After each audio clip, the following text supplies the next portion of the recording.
There you go, Mr. Brown. All polished up and as good as new. Thank you very much, Mr. Gruber. I can't think how it got so scratched. When you remember all the thousands of miles we have traveled together, it is not so surprising. Besides, real leather needs feeding from time to time. Perhaps it would like some marmalade. I think not, Mr. Brown. Do you remember our first trip together? I was planning the opening chapter for my book, The World and Its Wonders. Camera, passport, traveler's checks. Don't forget the map of France, Mr. Gruber. Thank you, Mr. Brown.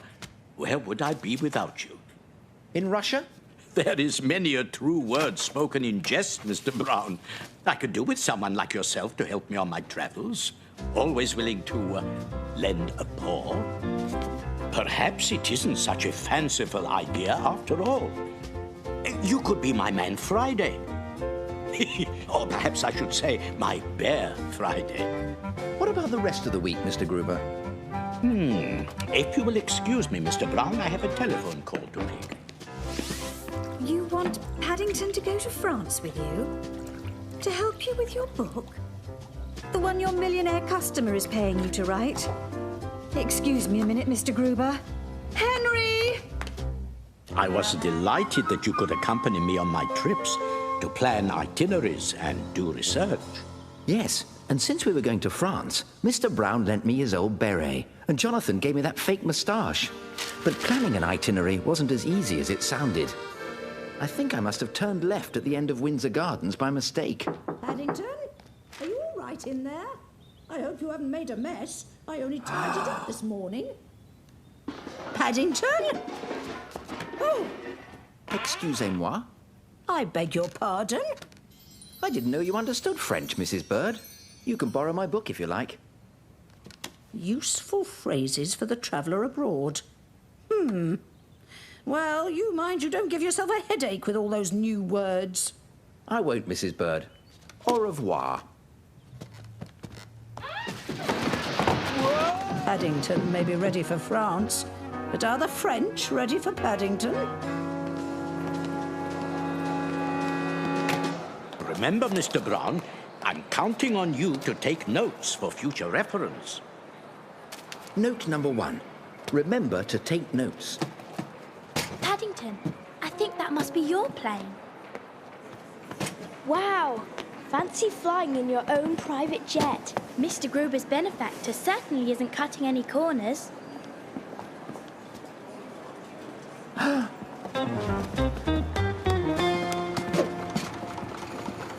I'll be interested to see how many times your passport gets stamped before you've completed your book, Mr. Gruber. Oh, mercy me!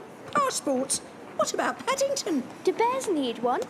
I don't imagine Paddington's got a passport, knowing his circumstances. Did you say there's someone travelling without a passport? Where is this individual?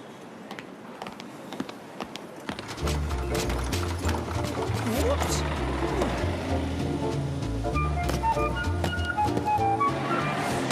This definitely isn't on the itinerary.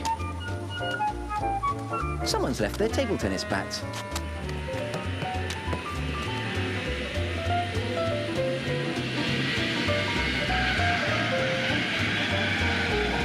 It's Paddington.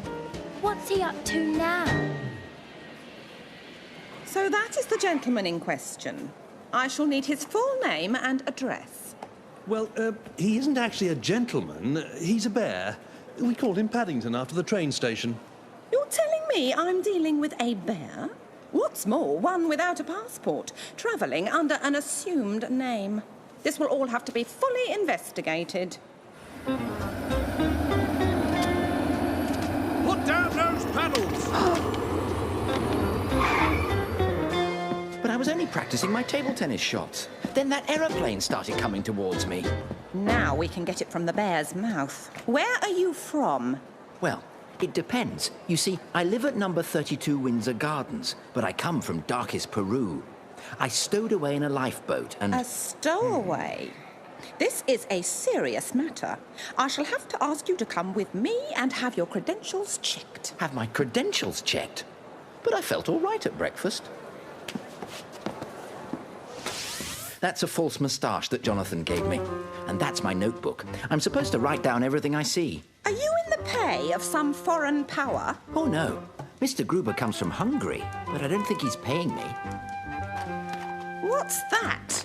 It's a marmalade sandwich. I always keep one in case I have an emergency, and I think I've got one coming. I wonder what else you've got hidden away.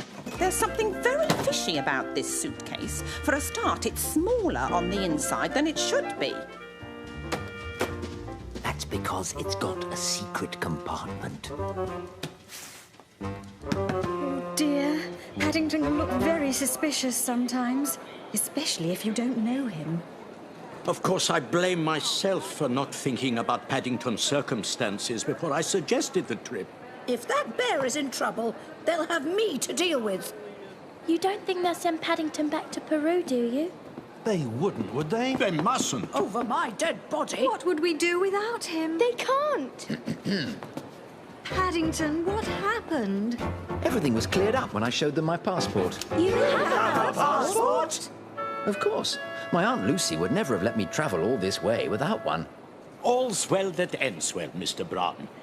But why ever didn't you say so? Nobody ever asked me, Mr. Gruber, except for the nice lady. The nice lady? I must say this marmalade sandwich is awfully good. You don't happen to have any more, do you? Hidden away? No, but I have a jar of marmalade if you have some bread and butter. I've said it before, and I'll say it again. Bears always land on their feet. Mrs. Bird was right. And it's a good thing they do, Mr. Brown. In our many adventures since then, I've learned that with you as a travel companion, anything can happen. And usually does.